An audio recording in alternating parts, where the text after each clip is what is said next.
से देख रहे हैं। रामायण की शूटिंग एक ऐसे समय में हुए थे जब तकनीक इतने विकसित नहीं हुए थे। जी हाँ दोस्तों, उस समय न कोई VFX और न ही कोई एडवांस्ड एडिटिंग टेक्निक थे। तो दोस्तों आपके भी दिमाग में ये बात जरूर आई होगी कि 80 के दशक में बिना किसी खास तकनीक के रामायण की शूटिंग कैसे हुई होगी और इस शूटिंग में किन किन परेशानियों का सामना करना पड़ा होगा। रामायण के कलाकार बिना किसी सुविधा के शूटिंग कैसे मैनेज करते थे, उस समय रामायण बनाने में कितना खर्च हुआ, कलाकारों को कैसे चुना गया, उस समय बानर सेना और जामवंत जैसे कैरेक्टर कैसे डेवलप हुए थे। दोस्तों आपके सभी सवालों के जवाब आज के इस वीडियो में आपको मिलेंगे, लेकिन इसके लिए आपको इस वीडियो को अंत तक देखना होगा। लेकिन दोस्तों इससे पहले इस वीडियो को शुरू करें, वीडियो को ज्यादा से ज्यादा लाइक कीजिए और साथ ही दोस्तों अगर आप इस चैनल पे पहली बार वीडियो देख रहे हैं तो दोस्तों इस वीडियो के नीचे लाल बटन को दबाकर इस चैनल को सब्सक्राइब जरूर कर लीजिएगा।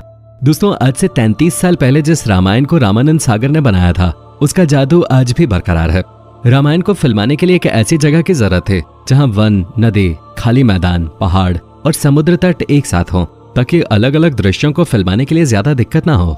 बहुत सी जगहों की तलाश करने के बाद आखिरकार एक ऐसी जगह मिले जहां इस पवित्र कथा को फिल्माया जाए और वो जगह थी गुजरात का एक छोटा सा शहर उमरगांव। ये शहर रामायण के लिए एक पर्याप्त स्थान था। इस शहर की आबादी भी इतनी घनी नहीं थी जिस वजह से यहाँ काम करना मुनासिब हुआ। गुजरात के उमरगांव में रामायण की शूटिंग पूरे 550 दिनों तक चले और इस दौरान कुल 78 एपिसोड फिल्माए गए। बताया जाता है कि ज्यादातर कलाकार शूट के दौरान सेट पे ही रुका करते थे। उमरगांव मुंबई से 4 घंटे की दूरी पर स्थित है और यहाँ बहुत से पर्यटन स्थल मौजूद हैं। रावण का किरदार निभाने वाले श्री अरविंद त्रिवेदी मुंबई से ट्रेन से उमरगांव शूटिंग के लिए आते थे। दोस्तों शूटिंग के दौरान सभी कलाकारों में इतना मेलजोल बढ़ गया था कि जब रामायण के आखिरी एपिसोड की शूटिंग हुई तो सब भावुक हो गए थे और उन्हें ऐसा लग रहा था उनकी जिंदगी में से कुछ जुदा हो रहा है। दोस्तों रामायण के प्रसारण के दौरान सड़कें सूनी हो जाते थे। घर के सभी लोग एक साथ टीवी के सामने बैठकर रामायण देखने लगते थे। बहुत घरों में तो लोग इस दौरान अपने टीवी पे माला भी चढ़ाते थे। श्री राम का किरदार निभाने वाले अरुण गोविल और माता सीता का अभिनय करने वाली दीपिका के अनुसार लोग उन्हें भगवान राम और सीता माता के रूप में ही देखते थे और जब भी वो किसी सार्वजनिक कार्यक्रम में जाते थे तो लोग उनके पैर भी छूने लगते थे। दोस्तों अगर हम आपको रामायण की शूटिंग के बारे में बताएं तो रामायण में लक्ष्मण का किरदार निभाने वाले सुनील लहरी ने बताया कि रामायण में हनुमान जी को इधर उधर उड़ते हुए बहुत देखा गया है, मगर शूटिंग के दौरान असल में वो उड़ नहीं रहे थे, वो तो कुर्सी या स्टूल पे बस खड़े कर दिए जाते थे। जी हाँ दोस्तों, सुनील लहरी ने बताया कि हनुमान जी के कंधे पे जब राम और लक्ष्मण को बिठाने वाला सीन शूट किया गया था तो वो उन सभी के लिए बहुत ही मजेदार रहा था और उन्होंने शूटिंग के साथ इसका खूब लुत्फ भी उठाया था। रामायण के सीन में देखने को मिलता है कि हनुमान जी राम और लक्ष्मण को अपने कंधे पर बैठाकर वायु मार्ग से लेकर जाते हैं। रामायण का जो ये सीन क्रिएट किया गया है इसके लिए क्रोमा तकनीक को इस्तेमाल में लाया गया था। उसके बाद कई स्पेशल इफेक्ट्स भी इसमें डाले गए थे, तब जाकर वो सीन तैयार हो सका जिसे दर्शकों ने रामायण सीरियल में देखा है। क्रोमा तकनीक और स्पेशल इफेक्ट्स का इस्तेमाल करते हुए दिखाया गया था कि ऊंचाई पर हनुमान जी किस तरीके से उड़ रहे हैं। सुनील लहरी के मुताबिक उन्हें ऊंचाई पे दिखाने के लिए 2 स्टूल पे उन्हें खड़ा कर दिया गया था। ब्लू क्रोमा और स्टूल पे भी ब्लू रंग चढ़ाकर इस सीन की शूटिंग किए गए थे। हनुमान जी के बड़े बड़े हाथ दिखाने थे तो इसके लिए एक रैंप तैयार किया गया था। इसी पर चढ़कर राम और लक्ष्मण जी गए थे और हनुमान जी के कंधे पे वे जा बैठे थे। सुनील लहरी ने बताया कि इस सीन की जो शूटिंग हुई थी वो काफी हद तक केवल इमेजिनेशन थे। सुनील लहरी और अरुण गोविल को कुछ पता ही नहीं चल रहा था कि आखिर हो क्या रहा है। कैमरे के पीछे से जो निर्देश उन्हें दिए जा रहे थे वो बस उसी को लगातार फॉलो करते जा रहे थे। जिस वक्त इस सीन की शूटिंग चल रही थी उस वक्त अरुण गोविल और सुनील लहरी को यह सीन बहुत ही अटपटा लग रहा था। हालांकि जब एडिट होकर ये उनके सामने आया तो ये उन्हें बहुत ही खूबसूरत लगा और बाद में दर्शकों को भी ये बहुत पसंद आया। दोस्तों रामायण की बात करते हुए रामानंद सागर के बेटे प्रेम सागर का कहना है कि जब वे उमरगांव में शो की शूटिंग कर रहे थे तब न जाने कितने ही लोग भगवान के दर्शन करने के लिए वहां पहुंच जाते थे। जी हाँ, केवल आम लोग ही नहीं बल्कि कई बार तो VIP भी वहां पहुंच जाते थे और सभी कलाकारों के लिए रहने से लेकर खाने तक की पूरी व्यवस्था भी की जाते थे। इसके साथ ही प्रेम सागर ने यह भी बताया कि शूटिंग करने का कोई समय तय नहीं होता था, यहाँ तक कि शूटिंग सुबह से लेकर आधी रात को 3 बजे तक भी होते रहते थे। दोस्तों आपको जानकर हैरानी होगी कि हनुमान बने दारा सिंह जी को आधी रात को मेकअप करवाना पड़ता था और उनका मेकअप करने में करीब 2 से 3 घंटे का समय लग जाता था। इसके अलावा शो में बहुत से जूनियर आर्टिस्ट की भी जरूरत पड़ते थे, तो ऐसे में कई सैनिकों को इकट्ठा करना सच में काफी मुश्किल होता था। बता दें कि इस काम को करने के लिए आसपास के लोगों को गाँव में ढोल नगाड़े बजाकर बुलाया जाता था और उनसे ये भी कहा जाता था कि जो काम करेगा उसे फ्री में खाना और 10 रुपए भी दिए जाएंगे। दोस्तों रामायण में राम का किरदार निभाकर प्रसिद्ध हुए अरुण गोविल जहां भी जाते लोग उनके आगे नतमस्तक हो जाते थे। इस किरदार में अभिनेता को देखकर ऐसा लगता है मानो वो इसी के लिए बने हों। लेकिन बहुत कम लोग ही जानते होंगे कि रामानंद सागर ने पहले इस रोल के लिए इस अभिनेता को रिजेक्ट कर दिया था।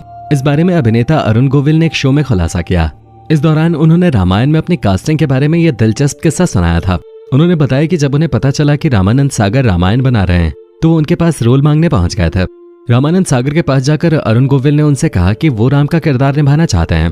रामानंद सागर ने उन्हें देखा और कहा कि ठीक है, जब समय आएगा तो देखा जाएगा। कुछ समय बाद जब शो के कास्टिंग के लिए ऑडिशन शुरू हुए तो अरुण गोविल को भी बुलाया गया, लेकिन शो की टीम को उनका ऑडिशन पसंद नहीं आया, जिसकी वजह से उन्हें रिजेक्ट कर दिया गया। लेकिन फिर एक दिन रामानंद सागर ने अरुण गोविल को फोन कर मिलने के लिए बुलाया। इसके बाद जब अरुण गोविल राम के किरदार के लिए लुक टेस्ट देने पहुंचे तो उनके स्माइल देख उन्हें तुरंत राम का किरदार मिल गया, क्योंकि उनके मुस्कान में रामानंद सागर को भगवान जैसी सौम्यता नजर आई, जो राम के किरदार के लिए बिल्कुल परफेक्ट था। दोस्तों, रावण का रोल करके अरविंद त्रिवेदी घर घर लोकप्रिय तो हो गए, लेकिन आप ये जानकर हैरान हो जाएंगे कि रामानंद सागर के लिए वो पहली पसंद नहीं थे। अरविंद त्रिवेदी मध्य प्रदेश के इंदौर के रहने वाले थे और उन्होंने गुजराती फिल्मों में ज्यादा काम किया। जब उन्हें पता चला कि रामानंद सागर रामायण बना रहे हैं तो वो गुजरात से मुंबई ऑडिशन के लिए पहुंच गए।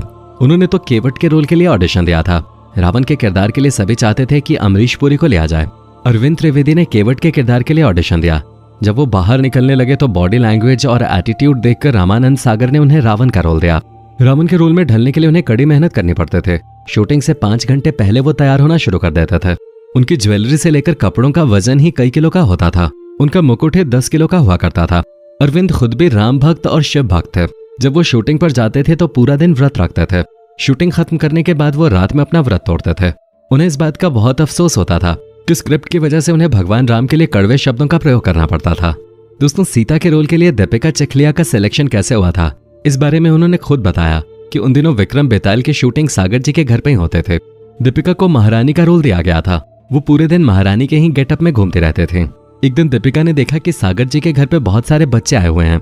उन्हें लगा कि कहीं सागर जी की पत्नी ने घर पे ट्यूशन क्लासेस देना तो शुरू नहीं कर दिया, मगर बाद में किसी ने बताया कि वो बच्चे रामायण टीवी सीरियल के लव कुश के रोल के लिए ऑडिशन देने आए थे। इसके बाद रामानंद सागर ने उन्हें सीता का रोल दे दिया। तो दोस्तों, ये थी कहानी दीपिका के सीता बनने के। दोस्तों, 33 साल पहले इस शो का एक एपिसोड बनाने में 9 लाख रुपए की लागत आते थे। हालांकि इस सीरियल ने दूरदर्शन के लिए 23 करोड़ रुपए कमाए थे। रामानंद सागर का शो विक्रम बेताल का एक एपिसोड 1 लाख रुपए में बनता था। साल 1987 में 9 लाख रुपए आज के जमाने यानी कि 2022 में 1 करोड़ रुपए के बराबर हैं। यानी अगर आज रामायण बनाए जाते तो 1 करोड़ रुपए एक एपिसोड पर खर्च होते। लेकिन जब टीवी पर रामायण शुरू हुए तो दर्शकों ने इसे खूब प्यार दिया। इतना ही नहीं, साल 2003 में लिम्का बुक ऑफ रिकॉर्ड्स द्वारा साझा किए गए आंकड़ों के मुताबिक इस पौराणिक शो के पहले टेलीकास्ट एपिसोड को 40 मिलियन लोगों ने देखा था। उस समय रामायण को सिर्फ भारत में ही नहीं बल्कि 53 अलग अलग देशों में दिखाया गया। एक रिपोर्ट की माने तो रामायण ने अपने पहले प्रसारण के जरिए दूरदर्शन चैनल को 23 करोड़ रुपए का राजस्व दिया था। तो दोस्तों, कैसा लगा हमारा आज का एपिसोड, हमें कमेंट करके बताइएगा जरूर। हमें आपके कमेंट्स का इंतजार रहता है। दोस्तों, उम्मीद करता हूँ कि हमारा ये एपिसोड आपको पसंद आया होगा। दोस्तों, अगर आप चैनल पे नए हैं तो प्लीज चैनल को सब्सक्राइब जरूर कर दीजिएगा, क्योंकि हम